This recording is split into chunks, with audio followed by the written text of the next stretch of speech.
So guys, here I have some brown stew chicken. All I did was to season my chicken, add some browning, and then to my pot. Now guys, I don't use oil or anything to saute my chicken before it's cooked or anything. I just do it naturally. So I'm just gonna cover my pot, and then when it's cooked, I re-season the pot, and then I'll show you everything, the process and all.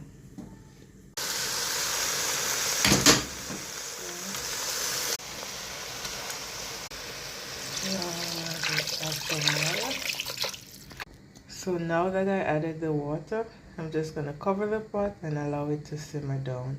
Back in part 2, guys.